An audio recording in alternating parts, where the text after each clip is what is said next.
What's up, Bruins fans? I'm here to give you the latest info on your beloved Boston Bruins. In this video, I'm going to discuss the possible injury of Elias Lindholm and the recap of game number 2 of the preseason, which looked a heck of a lot better on all fronts. If you've been liking my Bruins content, please leave me a like and subscribe. If you've already done so, thank you, and let's get into it. Originally, it was reported as a maintenance day that has turned into Elias Lindholm is day-to-day and will not play this week in any preseason game.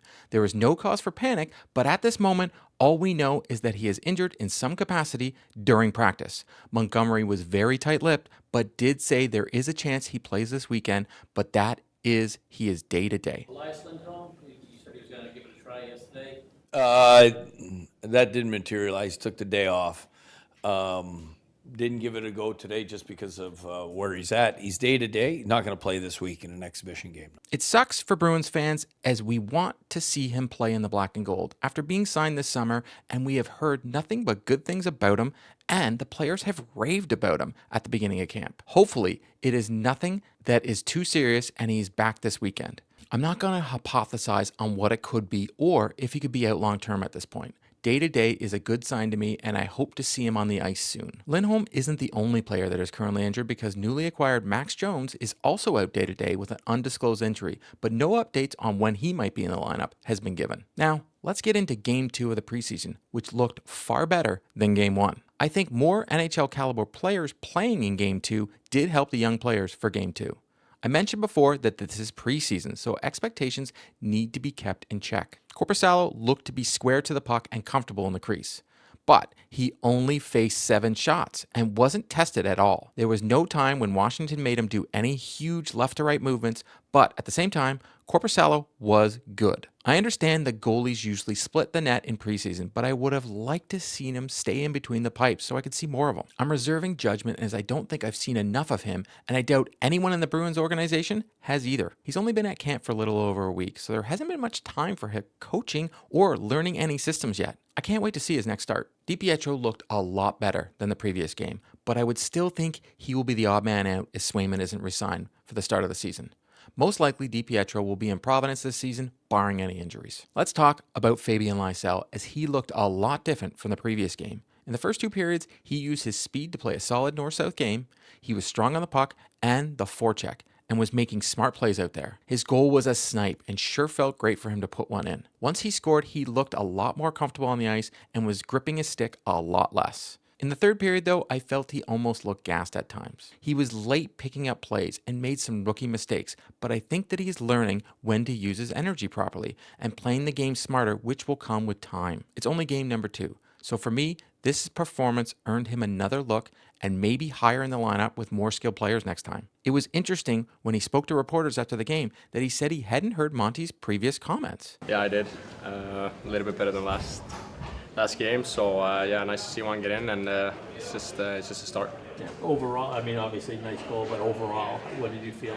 How do you feel about your game?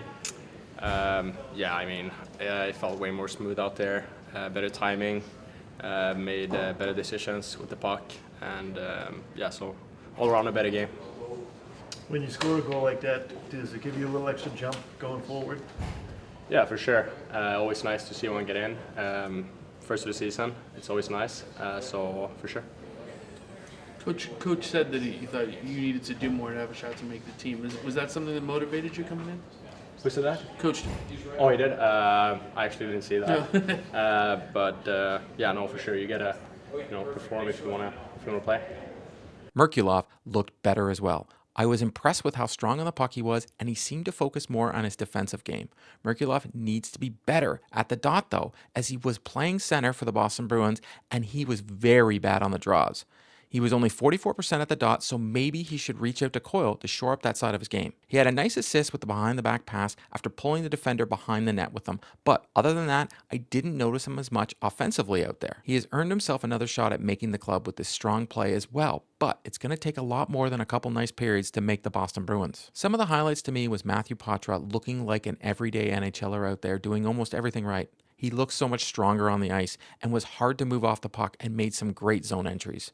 Monty was using Poitras on the PK and the power play, showing he trusts him and knows he will get the job done. I know a lot of it has been said about Poitras, but I'm sticking with my original thought that he has a spot on this roster, but he could lose it with poor play, but I think almost certainly he'll be starting the year with the Boston Bruins. The big boy Justin Brazeau looked dominant on the ice at times and hard to move off the puck. He scored a nice little goal which helps his cause and was out there playing with pace all game. I would love to see what Brazeau could do playing with some highly skilled players if he could match their pace and be impactful. Riley Tufte stood out to me on the ice and I finally got to see what people have been saying about him. For a guy who is 6'6", he had a ton of speed and he plays the game smart.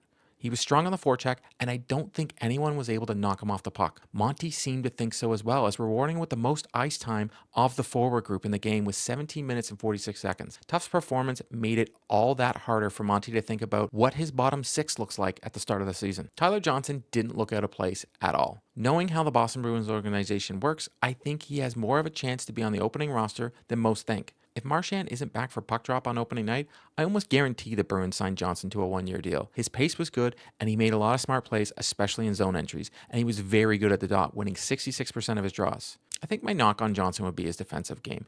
It's there, but it's not as strong as I would like, given he's trying to make the Boston Bruins.